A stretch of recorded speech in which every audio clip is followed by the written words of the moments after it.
আসসালামু আলাইকুম। Barishal dot news থেকে রাত ৯টার শীর্ষ সংবাদে আমি ফারহানা করিম তুলি।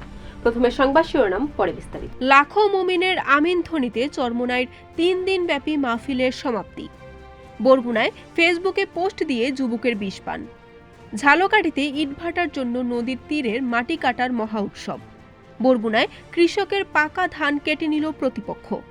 পিরোজপুরে ইয়াবা সহ নারী টিকটকার গ্রেফতার। ঝালকাঠিতে ছাত্র আন্দোলনে আহত ও শহীদদের স্মরণে সভা। বরিশালে বোতলজাত সয়াবিন তেলের সংকট। বরিশালে অস্থির আলু ও পেঁয়াজের বাজার। এতক্ষণ শুনলেন সংবাদ শিরোনাম, এখন বিস্তারিত। আখেরি মোনাজাতের মাধ্যমে সমাপ্ত হলো ঐতিহাসিক চরমোনাই মাদ্রাসা ময়দানে আয়োজিত ৩ দিন ব্যাপী অগ্রহায়ণ মাহফিল।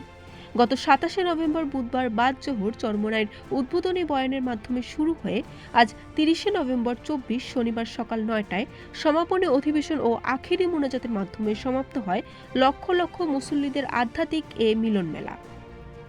বরগুনার আমতলীতে পারিবারিক কলহের জেরে ফেসবুকে পোস্ট দিয়ে বিষ পান করে নিয়াজ মোর্শেদ তনয় নামে এক যুবক আত্মহত্যার চেষ্টা করেছেন। শুক্রবার ভোর ৫টার দিকে তাদের বসত ঘরে এই ঘটনা ঘটে। ইট ভাটার জন্য মাটি কাটার মহা উৎসব চলছে ঝালকাঠির বিষকালী ও সুগন্ধা নদীর তীরে। স্থানীয়দের অভিযোগ, প্রভাবশালী চক্র নিয়মনীতি তোয়াক্কা না করে মাটি কেটে বিক্রি করছে।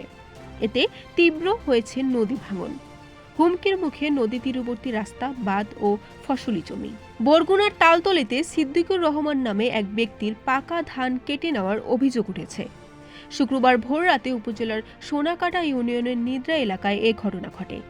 এ বিষয়ে শুক্রবার সকালে ভুক্তভোগী সিদ্দিকুর রহমান সাংবাদিকদের কাছে অভিযোগ করেন। পিরোজপুরের নেসারাবাদে মাদক বিক্রির সময় নারী টিকটকার সহ দুজনকে গ্রেফতার করেছে পুলিশ। শুক্রবার উপজেলার জলাবাড়ি ইউনিয়নের কামারকাঠি বাজার থেকে তাদের গ্রেফতার করা হয়। গ্রেফতাররা হলেন রাবেয়া আক্তার সাথী ও সাইফুল ইসলাম শাওন মাঝি। ঝালকাঠিতে জুলাই আগস্টে ছাত্র জনতার গণ অভ্যুত্থানে আহত ও শহীদদের স্মরণে তাদের পরিবারের সদস্যদের নিয়ে স্মরণসভা করেছে জেলা প্রশাসন।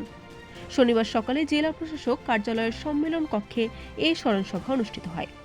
বরিশালে সয়াবিন তেলের কৃত্রিম সংকট তৈরি করা হচ্ছে। চাইলেই দোকানে মিলছে না নিত্য প্রয়োজনীয় পণ্যটি। বোতলজাত সয়াবিন তেলও বাজার থেকে উধাও।